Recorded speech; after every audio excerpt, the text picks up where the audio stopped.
A portion of today's video is sponsored by our favorite tennis fantasy league, tweener.io. So the Pure Aero 98 and the Strike 98 are two of my favorite rackets in the world. If you want to win more matches, these two rackets are true maximalists, offering huge spin, huge power, and huge stability with just enough control and precision to keep you operating at maximum force. On paper, there are some mild spec differences, but the general package between these two Babolats really seem to target the same player, an intermediate to advanced modern power baseliner. But on court, I think there are some important differences between these two frames. So in today's video, we're going to analyze the key performance metrics from all areas of the court to see which of these two rackets is best for your game.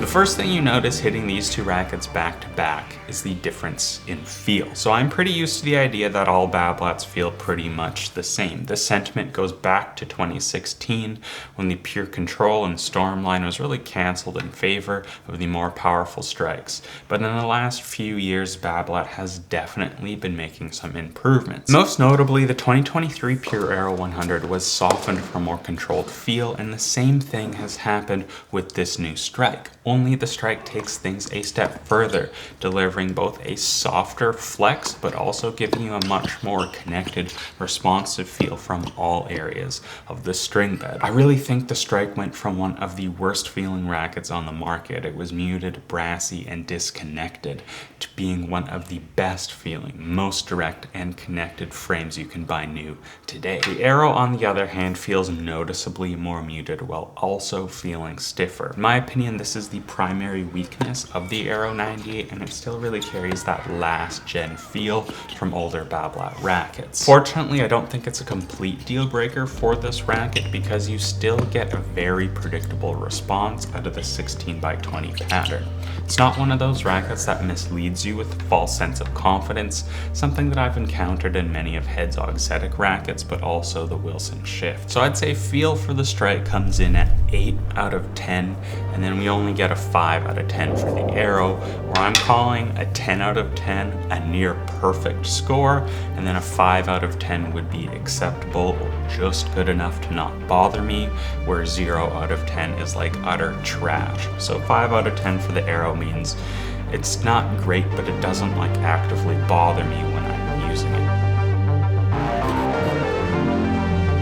Potentially the most important category for these two frames, with both of them providing like a 9 out of 10 plus baseliner experience. Both of these rackets are among the most forgiving 98 square inch options when it comes to off-center performance, easily trumping the Blade 98, the Ezo 98, or the V-Core 98, and falling right in line with the sledgehammer of a frame, the T-Fight 305. I'd probably say the Aero edges out the strike in terms of forgiveness though.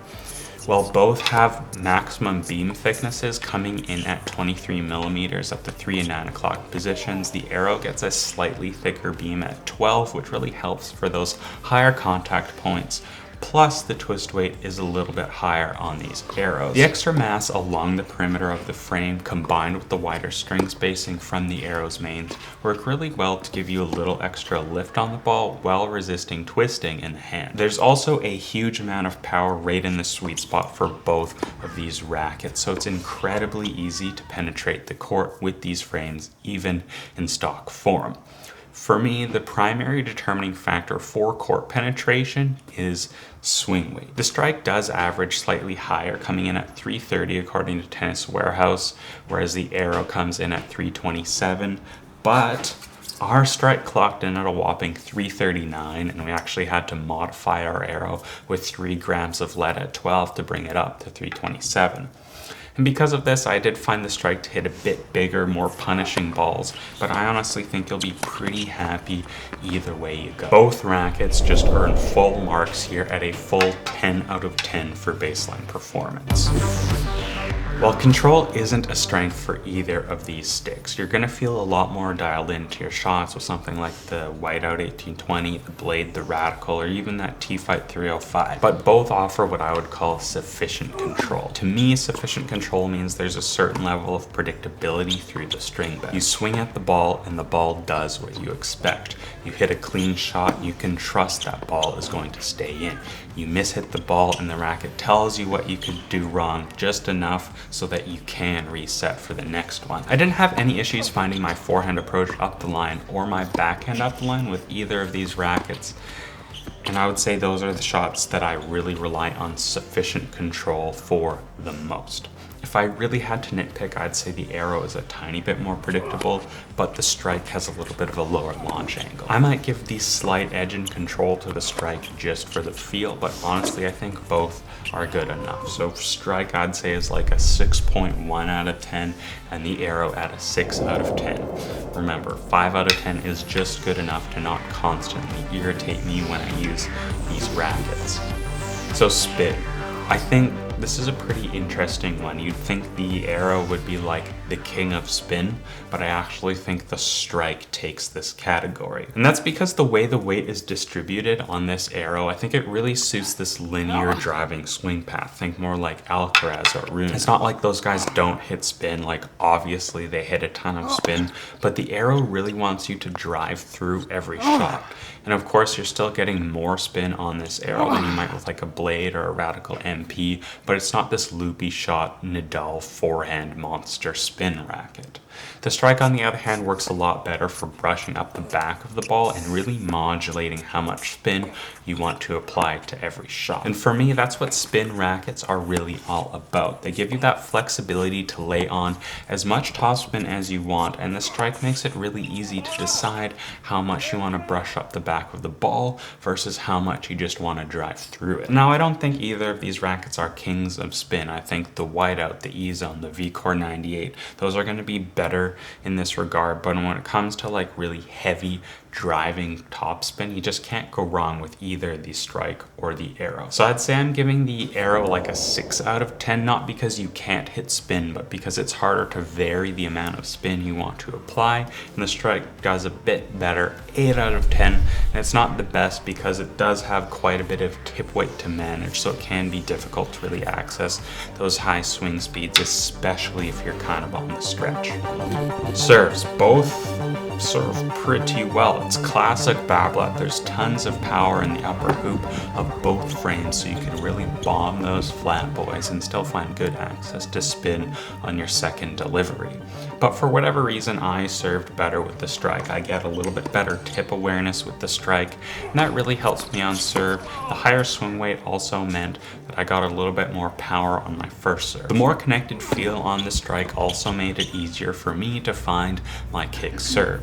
To me, being able to locate that ball on the string bed, like kind of up here, is absolutely crucial for finding my confidence on that second serve, and confidence is absolutely key when it's like, you know, you're maybe down in the service game, you need to find your second serve, you need to be confident in it. But I think this is pretty subjective, since Simon, like, he hated the Strike on his serve and he much preferred the Aero. And this was pretty surprising because, you know, Simon is a stronger human being than I am. I thought he'd really be able to manage and use that high swing weight more effectively when it was over his head. But I think the fact that he serves on average flatter than I do is like a pretty important factor here. My guess is that the less variable swing nature of the Aero that we really discussed in the spin section of this video gave him a more predictable swing path, which led to more confidence on his serve. But he's not in this video, he's on vacation, so he doesn't get to rate these rackets, so you have to be stuck with me. The Strike is gonna get a full 10 out of 10, and the Aero is gonna get like a 7 out of 10 or something for serves. Better than just tolerable for sure, but not super exciting. Okay, so returns. Oh, looks like I'm getting a video call from Simon here. Hold on. Let me just see what he has to say here. The quarterfinals are nearly upon us at the French Open, and the tweener bracket is heating up big time. For me, Francisco Cerundolo nearly completely derailed the entire operation by taking out Tommy Paul and then nearly destroying my number one pick, Novak Djokovic. Luckily, Novak pulled through like the champ he is, but we're going to see if he has anything left in the tank for Casper Ruud. Alexander Zverev has to win his match against Holger Rune for me to stand a chance of beating Beckett. But I am so excited. If you're part of this tweener draw, let us know how you're doing, and looking forward to seeing what comes next. Okay, now thank you very much, sponsored Beckett and Simon, for that. Now back to the return segment of this video. Again, I think returns are absolutely stellar on both of these rackets. For me, feel is a lot less important when it comes to finding your returns. What is really important is a strong stability to maneuverability ratio plus a consistent string bed. Both of these rackets have excellent stability to maneuverability ratios, but I think the Aero string bed is ever so slightly more consistent. It's faster to get in position than the Strike, but also better off center. So you'd think that I would prefer the Aero on returns, but I think I prefer the Strike. I'd probably make more returns in the long run with the Aero, but it was the Strike that let me hit higher quality returns, and I think that was part in due to the massive swing weight. To me, the Aero just doesn't have this return magic that made me really want to go after it and break people's serves. It was more of a rally starter, whereas the Strike made me want to go hunting for second serves and really punish my opponent. I think that objectively I could probably score these two rackets pretty equally, both say at like 8 out of 10 on returns, but racket reviews are subjective, and it's more about figuring out how the racket is going to work for your game. So since returns are one of my absolute favorite shots in the game of tennis, I would rather a racket that gets me excited to go after my return rather than one that just starts the rally. So for my game, the Strike is like a 9 out of 10. A 9 out of 10 returner, and the Aero comes in more like a 7 out of 10. Okay, so Forecourt. For me, this is probably the defining section that really is going to differentiate these two rackets for most players. At the end of the day, I think there are two types of forecourt players. Those who love the transition game, the creative players with more talent than brains, someone's with cute drop shots, sexy angles, and accurate power. These are the Alcarazes, the Federers, the Kyrgioses. And then there's those like me, the ones who fear the transition game, the ones who only come in as a means to an end. You approach up the line, you pray the guy misses his shot, you do your best to clean up whatever volley you have to, and you just pray that that guy doesn't make you hit in overhead. And to me, the Aero is more of the former and the Strike is more of the latter. The Aero comes through so nicely, it's so easy to find that out front contact point. I like slices and drop shots with the Aero more too. I'm honestly not sure why, because I think the Strike does feel better, but the Aero has so much consistency and pop off the string bed that you can just hold it out and trust that racket to do the work. And 9 times out of 10, it gets the job done. The Strike is great once you get up to net. It's got plenty of punch on volleys, but it's getting up there that's pretty tricky. I really had to commit myself to a driving shot, hitting through the court with margin, and I didn't find as many creative angles or variations in spin as I could with the Aero. And this gets even tougher if you aren't used to those 330 plus swing weights. The Strike would feel even more demanding and tricky through that transition game, and I think most players are probably going to benefit from the Alcaraz inspiration with the Aero 98. So scores, I'd say probably a 6 out of 10 for the Strike and a big fat 9 out of 10 for the Aero, where rackets like the Blade 98 I'd say earn like a perfect 10. Okay, so stringing setups. I've tried both of these frames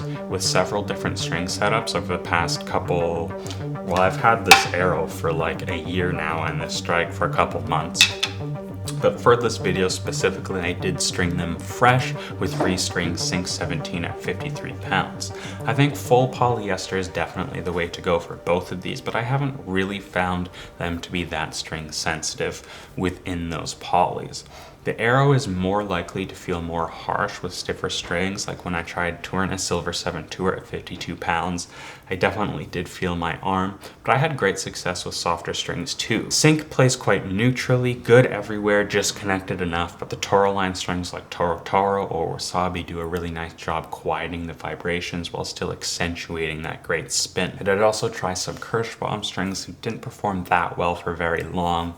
Both rackets offer so much spin and string movement that the coating wears off really quickly with some of these older tech strings, and notching occurs like almost immediately. So final thoughts. As long as you don't have a history of chronic tennis elbow or wrist pain, I don't think you can go wrong with either of these rackets. I think the Aero 98 is going to be more accessible to more intermediate level tournament players, call it 3.5 plus, and should work pretty well up until you get world number one, just like little Carlitos. Whereas I view the Strike as a more demanding frame, especially if you get one over spec like we did. It will certainly work for some intermediate players, but I think it will feel more at home, more comfortable using the Strike kind of at that high 4.0 plus range. But that said, get whatever one inspires you most, get whatever one sounds the best for you, and just have fun out there. I'm not into really racket shaming by level. Now, if you are interested in supporting TennCom, you found this video helpful, we do have affiliate links for both of these rackets to Tennis Warehouse Europe, and Tennis Only in the description below. Commissions earned go directly to producing more tennis content just like this. Let me know if you have any questions in the comments. I read all the comments and try to get back to anyone who needs help with questions. And I personally have to say that I do really like this Strike, and the GOAT himself has really inspired me by switching to the Eason 100, so I like the idea of looking for something a little more powerful